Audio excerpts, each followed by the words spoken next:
Bonjour à tous et bienvenue sur Dragon Street Photographie. Je suis David Verhuis, photographe paysage, nature et voyage, et aujourd'hui nous allons voir comment utiliser avec les Rapid Mask 2 les Lookup Tables de Photoshop.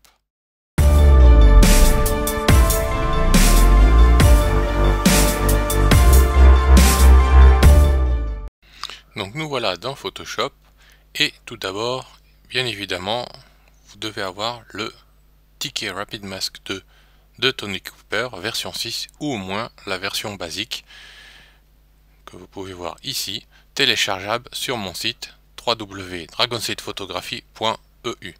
Le basique panel est gratuit. Sinon, pour trouver les lookup tables, il faut aller dans l'onglet Réglages. Si vous n'avez pas l'onglet Réglages, la fenêtre ouverte dans Photoshop, vous pouvez aller dans Fenêtre et aller tout en bas ici sur Réglages.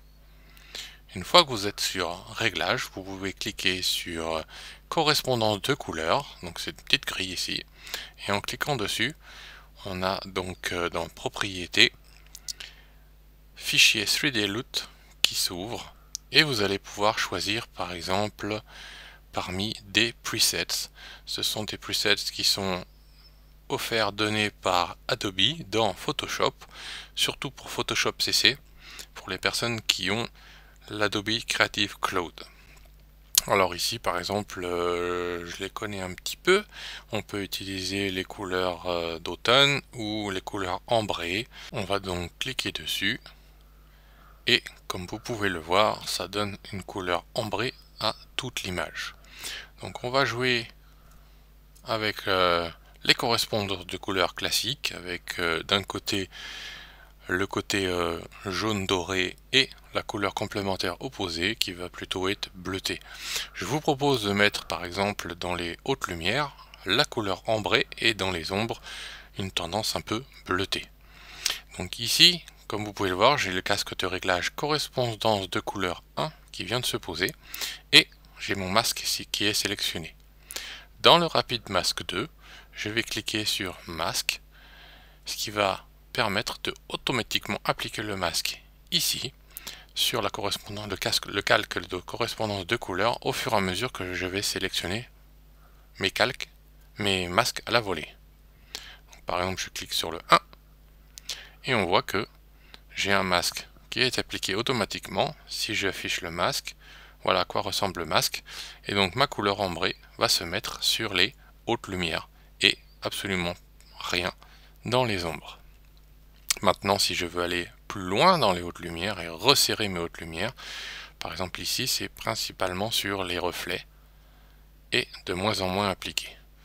Donc je trouve que le 1 est pas trop mal. On peut utiliser aussi les tons moyens un petit peu. Ça fait plutôt sépia. Sur le ton moyen 1, c'est pas mal. Mais on va rester sur le 1, comme ceci. Voilà, je vais réduire un petit peu l'opacité. Voilà, on est pas mal. Maintenant, je vous propose de créer un autre lookup table, plutôt bleu, dans les ombres.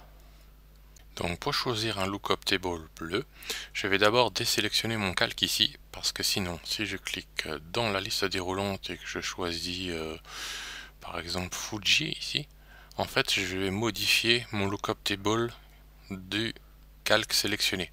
Donc je vais reprendre Amber comme j'avais choisi, voilà, je clique à côté et quand je vais dans Réglages, en cliquant sur Lookup Table, il me crée un nouveau calque.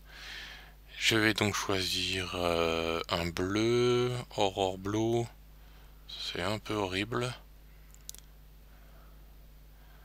un peu violet, Moonlight, un bleu, voilà, un bon bleu. Ici, je vais retourner dans mon Rapid Mask 2 et je vais choisir un calque plutôt dans les ombres évidemment pour pouvoir laisser s'appliquer ma couleur ambre dans les hautes lumières. Voici, avec le 4 on est pas mal. On peut réduire un petit peu l'opacité comme ceci. Voilà, donc si je clique sur mon lookup table bleu, il est peut-être même un petit peu fort encore, 70%. J'ai une application du bleu, du lookup table bleu sur les ombres.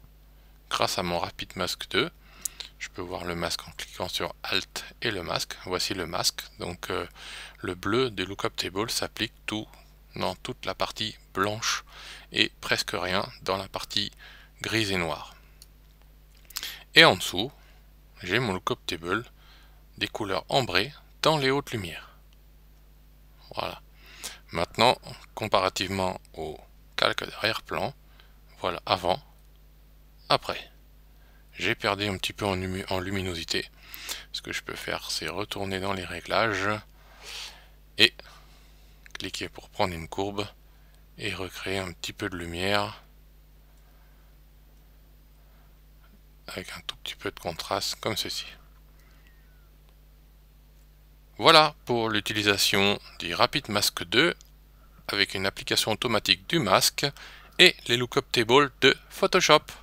Donc ce qu'il faut bien retenir ici sur le Rapid Mask 2 pour une application automatique du masque, c'est de bien cliquer ici sur la petite coche masque comme ceci. Et à partir du moment où la coche est cochée, quand nous cliquons pour choisir un masque, il s'applique automatiquement en tant que calque. Voilà, si je clique ici sur le 1, il va me générer le masque 1. Si je clique sur le petit M, je peux voir le masque. Et là, je vois mon image. Et donc, j'ai un masque qui a été appliqué sur ma courbe. Voilà le masque. Si je clique sur 3, mon masque va s'assombrir, puisqu'il va s'appliquer de plus en plus sur les hautes lumières. Si je vais vers le sombre, ou les tons moyens ici, je peux cliquer sur le deuxième ton moyen. Voilà, si je clique sur mon masque, voilà ce que ça donne. Le 2, le masque, voilà le masque. Et l'image. Avant, après. Donc la fonction masque ici permet d'appliquer automatiquement le masque au calque sélectionné. Je vous remercie de me suivre sur Dragon Street Photography et je vous dis à très bientôt pour de nouvelles vidéos.